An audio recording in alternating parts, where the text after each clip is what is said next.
Who has ever heard of Picnic before? Was not bad. Half the audience or so. We're world famous in Amersfoort and 30 other cities, but we're happy to see so many people out of those cities here. So what we're doing is not rocket science like these previous two talks who were fantastic, I thought, but we improve everyday lives for many people. At least we try. We started 2 years ago, and we are a new online supermarket. And today I'd like to tell you a little bit of our sort of founding story. So I stumbled into the internet world in 1999 when Amazon was still a bookstore. And somebody else, not me, thought if you can do a bookstore, then you might be able to do a toy store.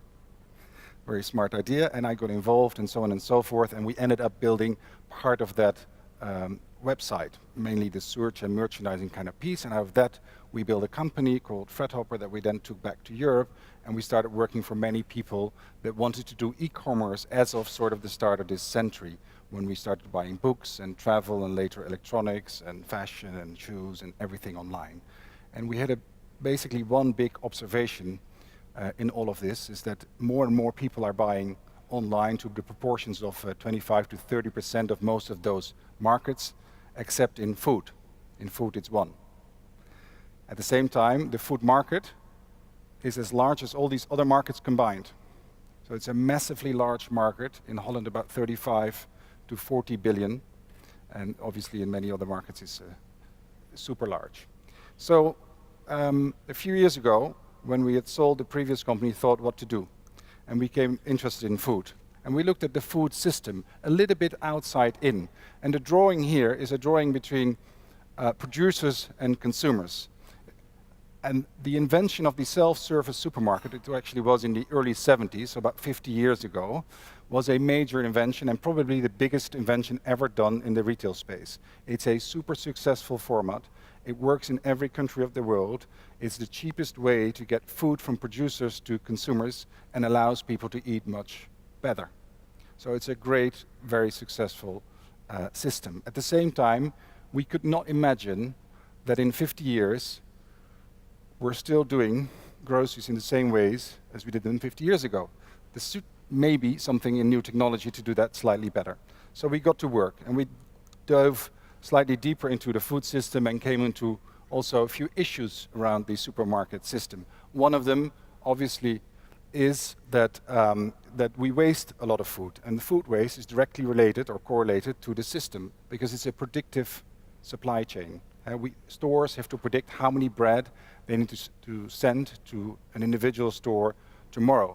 And even the best predictions cannot be perfect, so they end up throwing away a very large proportion of the fresh foods, which is just not good for all of us. It's part of the system, etc. Now, then there's the food miles, and there's many other issues associated with the system, so we come kind of interested if there would be a way to improve that. And in our journey to start looking for a way to improve that, we also looked back a little further and found the milkman, or in Holland, the SRV-man, as this should be ring a bell to, I hope, many of you. And there's still a few SRV vehicles driving around. They were super successful in the 70s and 80s of the last century and appreciated for the fantastic service that they delivered. But they were also, and I think not many people have sort of saw that, a super efficient distribution model. Because what they actually did was what is called the traditional milkman round.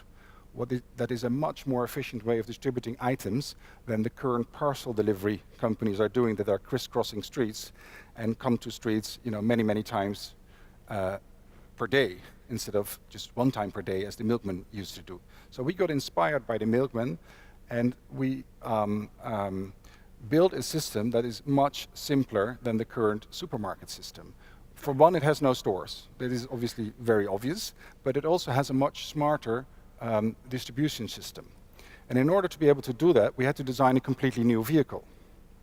So I'm not Elon Musk, but we designed a small vehicle right from the ground up that is a much more efficient delivery vehicle. It can only go 50 kilometers an hour, but allows us to drive a completely electrical fleet around and deliver in a much faster way.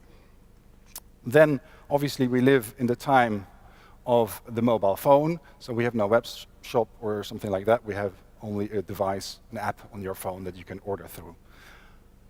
But the combination of this, a much more efficient system, less waste, etc., allowed us to build a proposition that is all your groceries for the lowest price, free to your door. So this is the first time ever done in the world that there is a serious competitive alternative to a supermarket. There's no price difference anymore, and there's no waiting time anymore, because the milkman, just like the bus, knows exactly how late he will be at his next stop. So there's not such a thing as we deliver you between 8 and 10. We tell you we come 10 past 4. You see, it's just there. I'll show you a brief little movie to sort of give you a little bit more of an impression.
So, 2 years ago, we had this plan and had no clue what to expect. So we decided to launch this in one city, and we had 4 vehicles ready to serve the first customers.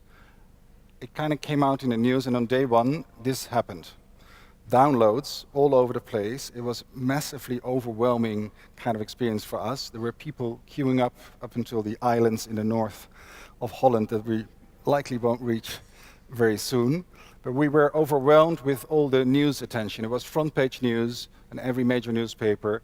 It was in the evening news programs. We hadn't sold anything, and there were only 3 supermarkets left in Holland: Albert Heijn, Jumbo, and something called Picnic. So we were kind of amazed by all the attention, and we probably were, groceries is something that touches many, many people's lives. So therefore it's interesting for the media too. And then something else happened that we had never planned for. A brand kind of started forming itself. So we had a big technology platform, we had the logistical infrastructure, etc. But people were sending us pictures with their favorite runners, delivery boys and girls, or with children that were super excited. This is a funny picture of people sending us just pictures with their favorite delivery boy, because they're so excited and so happy that somebody does the delivery in a way that is nice, and you get stuff like this. People painting stuff on the walls like this. There were waiting lists as of day 1, and still today that's the case. Or this also I find very cute. Children waiting for this little cute vehicle that drives around, and Picnic became kind of a milkman, or played the role of a milkman that serves neighborhoods in a very approachable way. So the technology is maybe not as visible as it is in many other super exciting projects, but it is touching many, many people's lives, and it's vital for this whole operation to be able to function. Now, out of this, if you do a net promoter score, I'm sure you're familiar with that, came scores that are totally off the chart. Basically, people are super, super happy. Something else happened. In the 15 years before we launched, Albert Heijn already had a great online delivery service, and like in many other countries, had achieved about 1% market share, which is kind of true in all of the countries around the world, that 1% of the grocery market is sold online. Within 1 year, in every market that we open, we capture about 5%, so 5 times that market share, which is still I find pretty overwhelming. And still people are queuing up in all of those cities that we're open in. On the basis of this, we raised about 100 million half a year ago, and that is in itself also pretty amazing for a 1.5-year-old company. And if you put it in perspective, it's the largest Series B round that's ever done. Is larger than that of Uber or Airbnb or any of those large kind of companies. That's where we are today. We're rolling it out kind of fast, or we try to roll it out as fast as possible. It's an amazing, exciting journey to be on, and we grew from 0 sales to about 100 million sales in 2 years, from 20 people to about 1,500 people in 2 years. I can tell you it brings a lot of excitement and still very, very happy people around. That was my little contribution for today. You can't ask questions, but I hope you enjoyed it. Joris Beckers.